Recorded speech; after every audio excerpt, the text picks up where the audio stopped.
The story starts with Claire arriving in Berlin, Germany. She's a young tourist traveling solo. She heads to her hostel, which has shared bunk beds, and spends the evening partying on the rooftop with some people, probably other travelers. She snaps photos of the sunrise, and the next morning she gets dressed, grabs her backpack, and heads out to explore the city. She buys some clothes and photo slides, taking pictures in the streets, including one of a woman hanging a colorful sheet out of a window.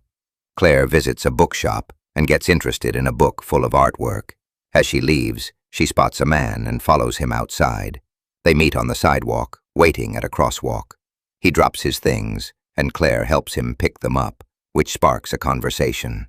He casually asks why she's traveling alone and offers her some strawberries. Claire goes with the man, Andy, to a public garden where the strawberries grow. They talk and get to know each other. Andy says it's a good place to complicate life, but Claire corrects him, saying he means contemplate life, chuckles. Claire ignores a call from her mom. Andy then drives her back to her hostel. They almost kiss. She invites him for a drink at the bar, but he turns her down. The next day, Claire goes sightseeing again, looking for Andy. She finds him in the same bookshop, browsing the art book. They spend the day together, and Andy drives them back to his place, which is super quiet and kind of isolated. His apartment is upstairs, tucked away behind a locked foyer, through a small courtyard, and into a building at the back. They spend the night together. Scheiss. Claire mentions she'd love to stay instead of moving on to her next destination, Dusseldorf. In the morning, Andy leaves for work. He teaches at a local school. One of his students, Franca, talks about a book the class was assigned. Claire gets dressed, packs a day bag, and tries to leave, but realizes she's locked inside the apartment. She can't find a spare key, and the windows won't open. Thinking it's just a mistake, she stays in, makes herself some food, and waits for Andy to come back. When he returns, Claire explains she couldn't get out. He realizes he forgot to leave her the key, which he finds in his pocket. She jokes, chuckles, "Did you lock me in?" And he playfully replies, laughing, "Yeah, sure, but next time I'll tie you to the bed." They make out in the shower. They go out clubbing, and she stays another night. The next morning, as he leaves for work, he points out the key he's left for her on the dresser. Claire casually explores the apartment while making breakfast and finds the art book from the shop. She opens it to her favorite page and finds a photo of herself asleep, with the word "mine" written on her shoulder, tucked inside the pages. Disturbed, she also realizes her necklace with a ring is missing.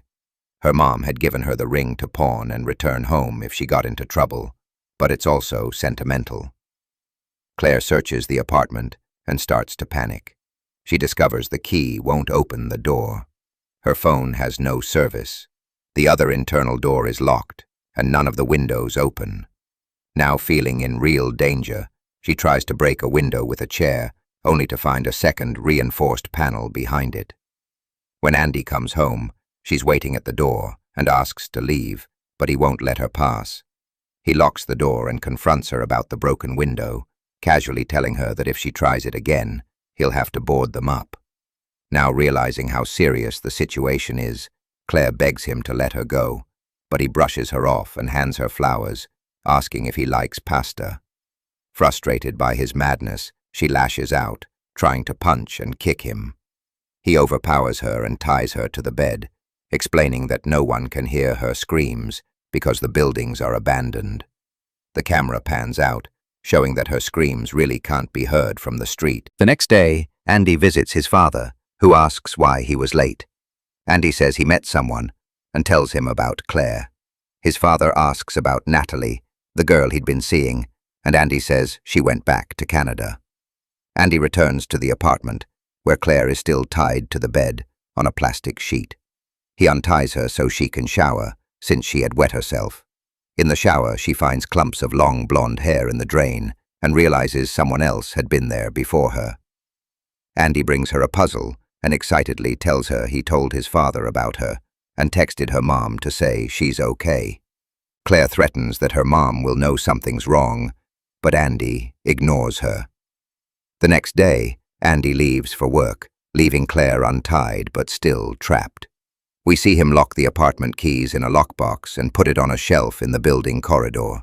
Claire searches the apartment and finds a screwdriver under the couch. At work, Andy gets annoyed when another teacher uses his mug in the communal kitchen. He's visibly uncomfortable as she empties and washes it. He comes home to find Claire working on the puzzle. He helps her, and she takes the chance to stab the screwdriver through his hand, pinning it to the table. She grabs the keys and runs down the stairwell and across the courtyard, but a heavy door jams. Andy catches up and crushes her hand in the door as she tries to escape, breaking her finger.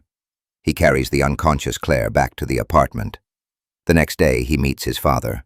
When Andy returns home, Claire tries to bring some calm back to the tense situation. She keeps pleading, telling him she misses her mom, but Andy says there's no point missing something she'll never get back, and that she has him now.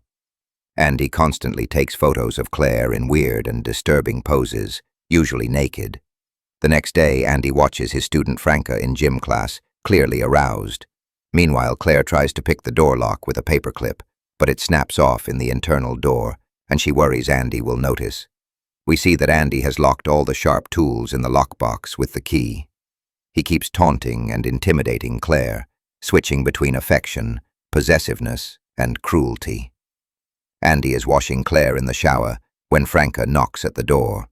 He threatens Claire that if she says anything, he'll kill the girl. Andy answers the door, and Franca flirts with him, saying she followed him home.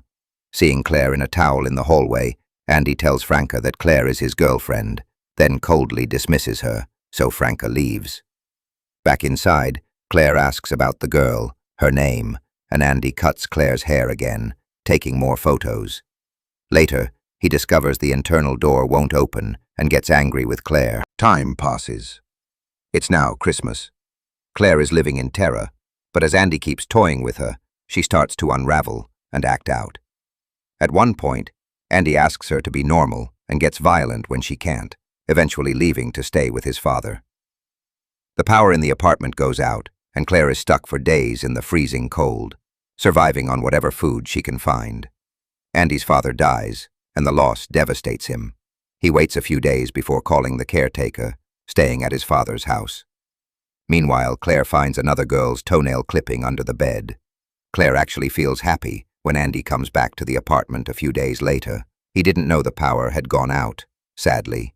She tells him she thought he wasn't coming back. Claire tries to comfort him after hearing about his father's death, and they sleep together again. Claire starts getting used to the situation. She cleans, cooks, dresses up, and plays music. For Christmas, Andy gives her a book and his father's dog. One day, Claire asks why he chose her. Andy says he saw her on the street, looking up at a woman hanging a sheet from a window. He tells her he planned their meeting in the bookshop. Curiously, Claire then asks about the girl who was there before her. Annoyed, Andy suddenly gets cold and annoyed by her questions. Later, Andy takes Claire to a forest far from the city. He brings an axe. Relieved, Claire is happy to finally be outside, but Andy lifts the axe behind her. Just then, a young boy runs over, asking for help because his brother is hurt. Surprised, Andy is surprised to see them and gets distracted. Frantically, Claire tries to warn the boy, but he doesn't understand English and gets scared. Angry, Andy realizes what she's doing and gets angry. Then the kid's mother arrives and takes them home. You've been watching Movie Minute Recap. If you like this video, drop a comment, give us a thumbs up, and subscribe for more awesome recaps. See you soon.